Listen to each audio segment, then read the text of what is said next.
Olá, bem-vindos ao Ponto de Vista. O número de denúncias de intolerância religiosa no Brasil teve um aumento de 106% em apenas um ano. As denúncias saltaram de 583 em 2021 para 1.200 em 2022, o que dá quase uma média de 3 denúncias por dia.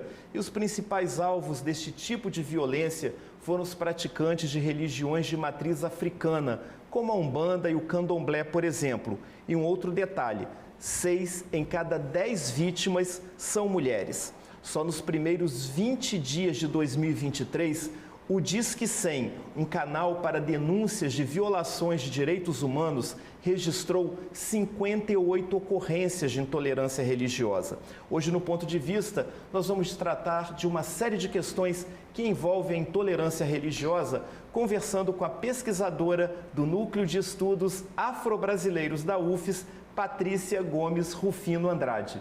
Seja muito bem-vinda, Patrícia, ao Ponto de Vista. Prazer em tê-la aqui. Prazer, Thelmo. Prazer é todo meu.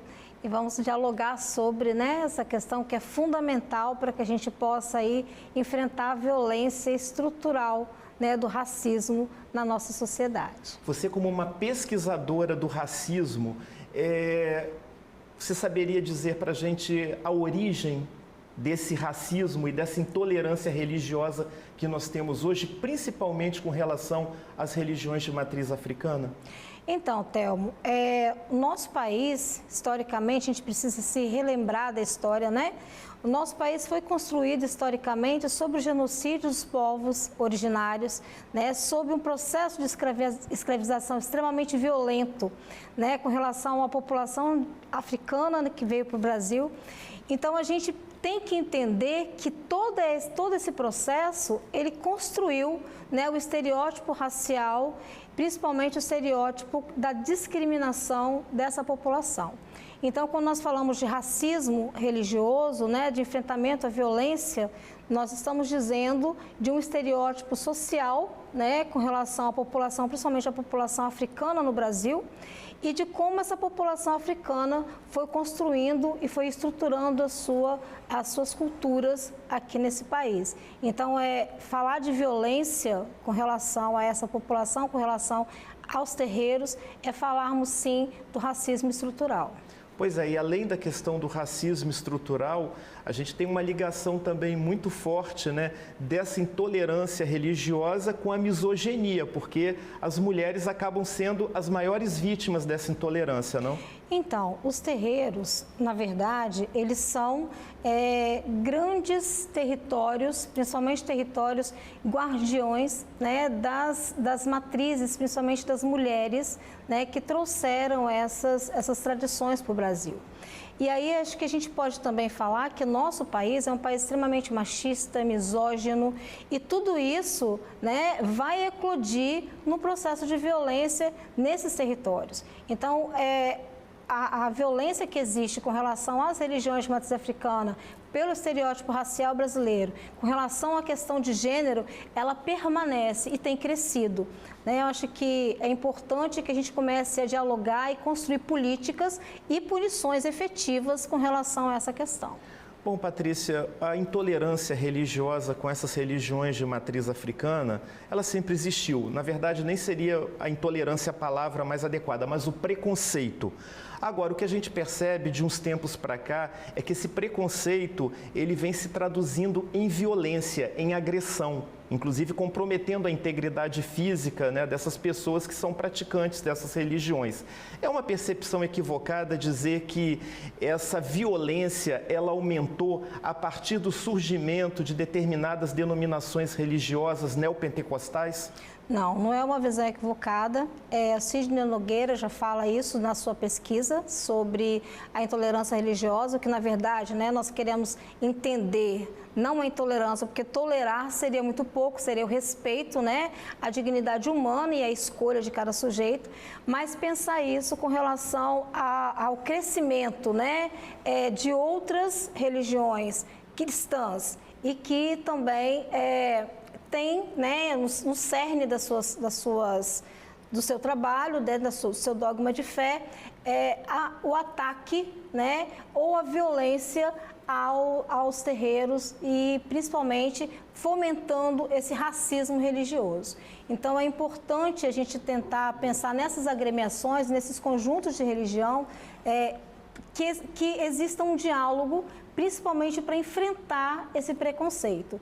Eu acho que um diálogo entre as agremiações, mas para além disso, é necessária uma punição efetiva, porque o nosso Estado brasileiro ainda é muito negligente em admitir com relação ao racismo religioso, ao racismo recreativo e tê-los como crime, né, admitindo e aplicando a punição da lei. Pois é, nós temos a liberdade religiosa assegurada pela Constituição de 1988, né, que está lá colocada, mas que infelizmente ainda não é realidade.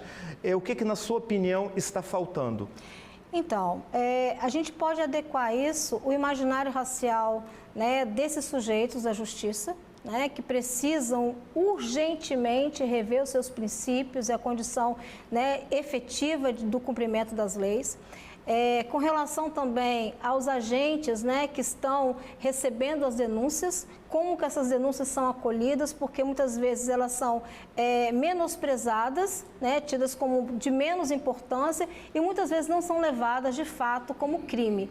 Então aí nós também temos a necessidade de uma revisão, né, principalmente dos órgãos públicos do Estado, no cumprimento efetivo da legislação. Ou seja, muitas vezes essas denúncias, né, e esses atos de agressão por intolerância religiosa, eles acabam sendo minimizados a partir do momento em que a pessoa chega a um distrito policial e depois é feita uma investigação, quer dizer, não muito profunda, né? E quando chega a justiça também isso é minimizado, né? Exatamente. Agora, por outro lado, Telmo, é importante, você já disse, né, que de 2022 para 2023 nós tivemos um crescimento, né, pontual das denúncias. Isso significa que, de certa forma, a sociedade, né, eu vou colocar a educação antirracista, que é feita também nas escolas, porque as escolas são instituições fundamentais para o enfrentamento ao racismo em todos os sentidos. Então, esse diálogo tem se ampliado também nas comunidades, nas escolas, nas famílias, né? Quando, de um lado, a gente vê, né, crescendo as denúncias, significa também que a população está tomando mais consciência dos seus direitos e indo atrás desses direitos.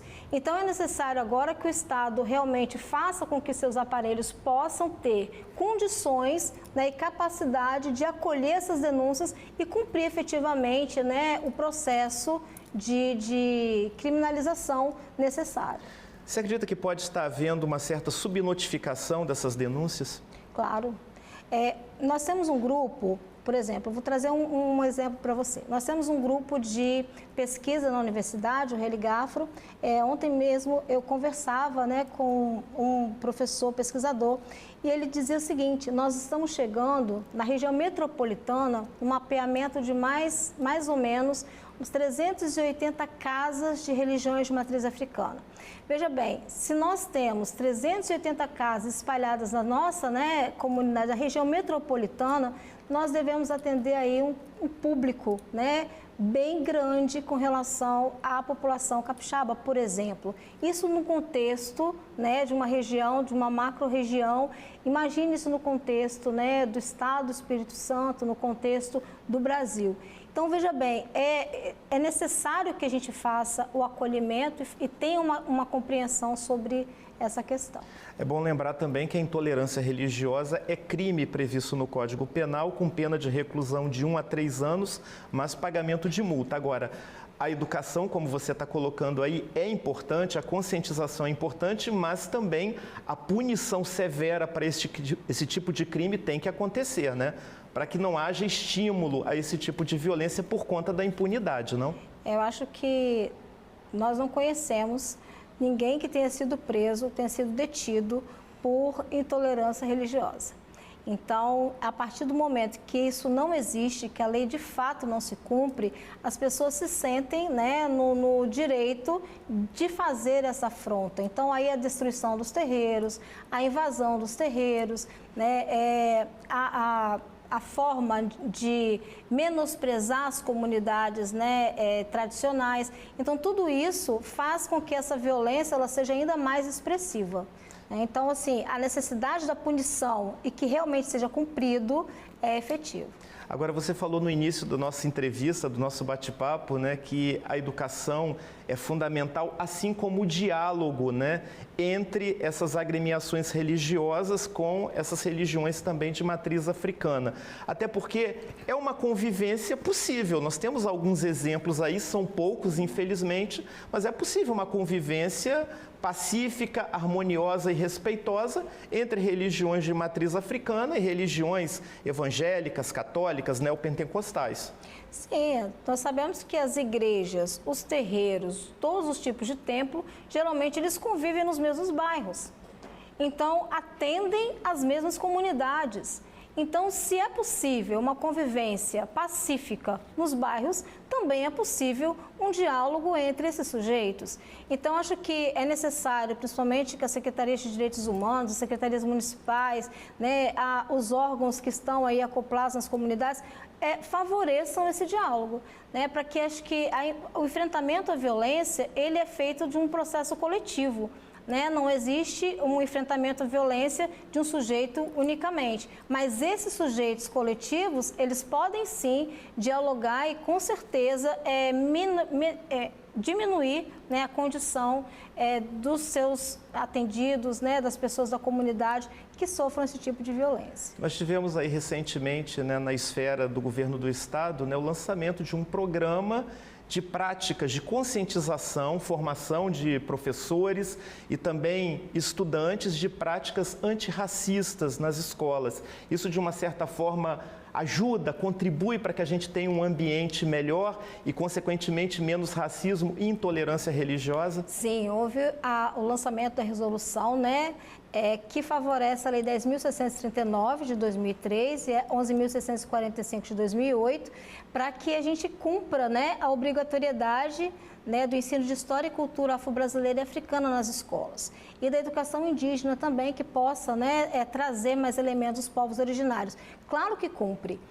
Toda forma, né, de se aproximar, de trazer essa história e de tentar dialogar com a comunidade sobre isso, cumpre um papel efetivo para o enfrentamento dessa violência, que é necessário que se tenha conscientização dessa população. Então, as nossas crianças precisam disso, os nossos jovens precisam disso, as nossas famílias precisam discutir sobre intolerância religiosa, até para fomentar o respeito, né, à dignidade humana e a escolha de cada sujeito, né? Que é importante. Antes de encerrarmos essa entrevista, eu gostaria que você falasse um pouco também dessa sua vivência, dessa sua militância, né, na pesquisa, no estudo, na luta, né, e também das atividades que são desenvolvidas pelo Núcleo, né, de Estudos Afro-Brasileiros da UFES. Então, hoje nós temos um Núcleo de Estudos Afro-Brasileiros, né, ele está vigente desde 2005 na Universidade Federal do Espírito Santo, vem realizando estudos e pesquisas, tem um colegiado grande, hoje quem coordena é o professor Oswaldo Martins de Oliveira.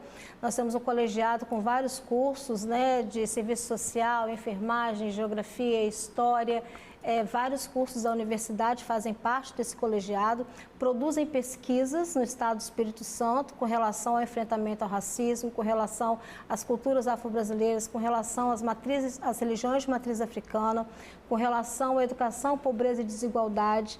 Então, nós temos aí um núcleo, né, que pode colaborar com pesquisas e produções acadêmicas para o estado do Espírito Santo e para o Brasil. Tem se fortalecido muito e eu faço parte desse grupo há muito tempo e eu tenho muita, não só felicidade, mas até me emociono de falar o quanto esse núcleo tem contribuído, né, para a formação, principalmente a formação de professores no estado.